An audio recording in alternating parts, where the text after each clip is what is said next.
Welcome to this new video in Grasshopper with Caramba 3D. In this video I want to present two approaches, in theory first and second order, to pre-dimensioning this column, this steel column. And the column is loaded with a vertical and horizontal force, and the parametrical geometry is very easy. In Grasshopper the column has height of 5 meters and is cantilevered, so all of the supports are fixed. And let's see what possibilities Caramba 3D offers to check a single column. After that we will compare the results from the utilization component with the well-known results from Eurocode 3. So I have a series of formulas here which represent the workflow in Eurocode 3 for steel. And let's get started. So as I said, we have a vertical axial force and a horizontal force towards the global x-axis or the strong axis of the column. So the bending moment will be on the strong axis, which is to seen in this theory first order set of components. We have the forces and our moment in y direction. And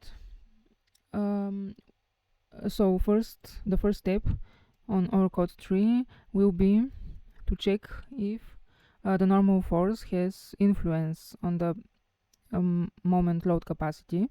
So if our axial force is smaller than 0.25, the axial force capacity, so we don't need to take into account this axial force, and to we don't need to reduce the moment bending capacity. And also important is that we don't have any supports, so our buckling lengths, if I were to disassemble the element, I can check the buckling lengths that in Caramba there are 10 meters, which is double the length of the column. So this is the Euler cases. And further I can use them for in order to make this pre-dimensioning. So as we know, our approach looks something like this. So we will need to reduce our axial force capacity with this He or She factor, and this is our lambda, depends on critical normal force, and after that we can define this factor. And this is for the critical moment, so it depends again from the critical normal force, and there is this big formula for the critical moment. And after that we can reduce also the bending moment capacity, and the whole formula looks like this.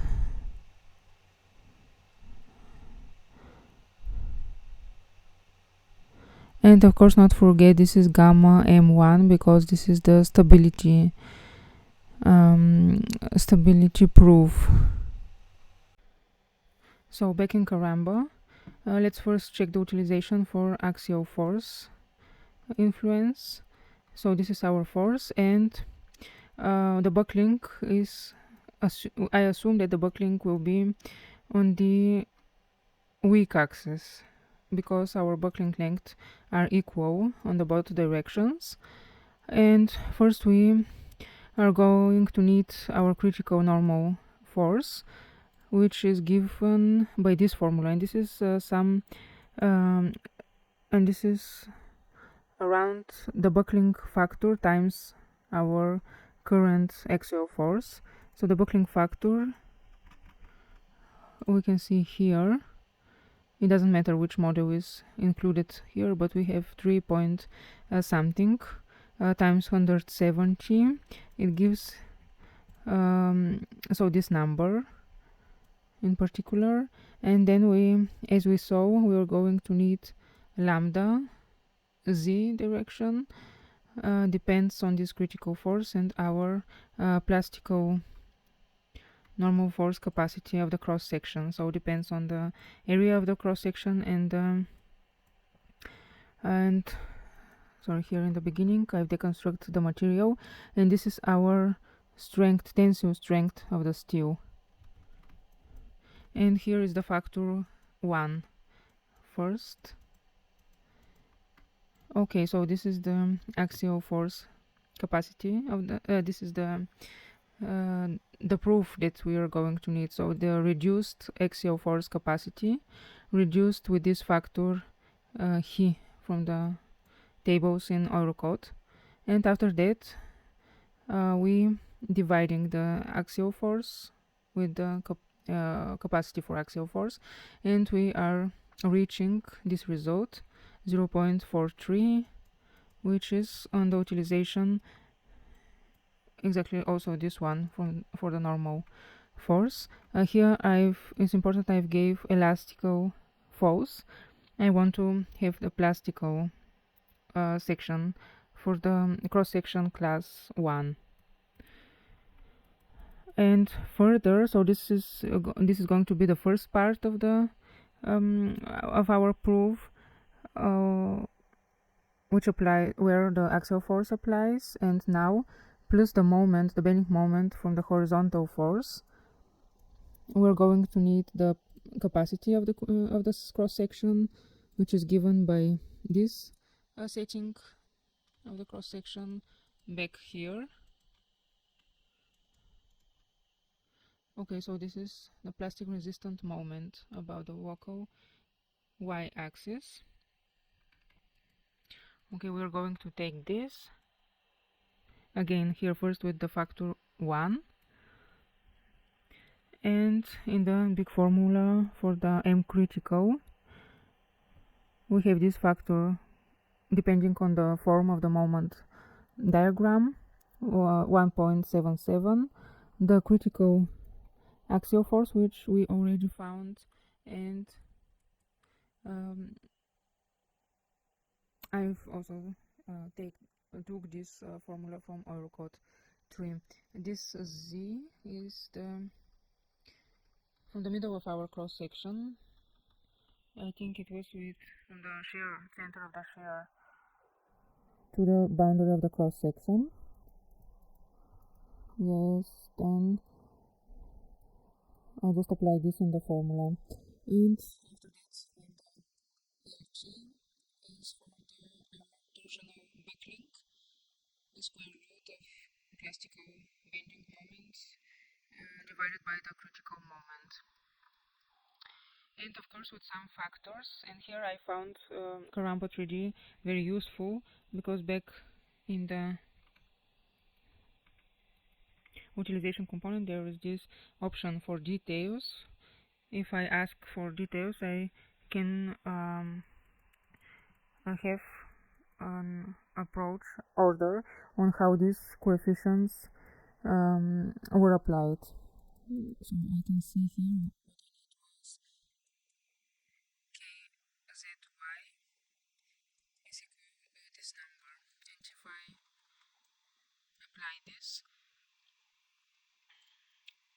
and I again reduce with the factor 0.65 the bending moment capacity, I can get this result, and after that I'm adding the both proofs and I'm reaching the end result of utilization, which is the answer also here. Let's just check this factor. I think is he LT or something. LT modified 0.65. Yes, okay. So here is how this result on theory first order on the undeformed column has been proved. Okay, so now to the second method of theory second order. First, some notes. Accordingly, our first method with axial force and torsional buckling So when am I not allowed to use this stress method? When I have planned torsion effect, when the cross section has planned torsion effects, or the cross section is deviating from the I form, or when the cross sections are not preserved in the buckling stress lines. And then in these cases I have to use the theory second order. Also, it's important that I don't have a very small cross section in order to use the second theory second order, because the stiffness is too small, and I can check just how would be the case in this case. For example, very small section, and I can see that the analyzed theory second component turns red, because I have to decrease the normal force, or to choose a bigger cross section. Let's just turn it back. Okay, so the next thing which we can figure out is the buckling factor as component times the axial force equals approximately the normal force around the weak axis, because this is where the buckling is going to happen. So let's just check this one. So I'm at the component set for theory second order. I have the buckling factor 3.36, and as we already found our normal force, so 170 times the buckling factor is going to be the result. What else do I have written? Oh yes, for steel constructions, which is this column, the term E, the Young modulus times the moment of inertia are constant, and for concrete structures this is not true. Okay, let's just go a little bit in the proof of theory second order. So in Caramba I've collected the loads. So here are together my horizontal and vertical force under the default load case name, and so the same goes for the imperfection. This goes also like load case in this component, and is flattened. So I have to consider the imperfections in order to calculate the theory second order. And in direction epsilon, in direction y, I'm just going to turn off the external loads just to have a view of our imperfections. And as we can see, the direction of inclination and curvature are in direction of the external horizontal force. So we can check like that. The imperfection goes like load case, as I said, into the load component. Let's just include also this.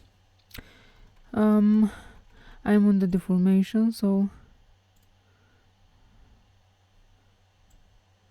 I can just make like so, and can calculate the moment and the displacement. So this displacement is bigger than it was on theory first order, and also in the literature, let's say, there are a few formulas which approximately give us the displacement on theory second order, and we can see the Knick force.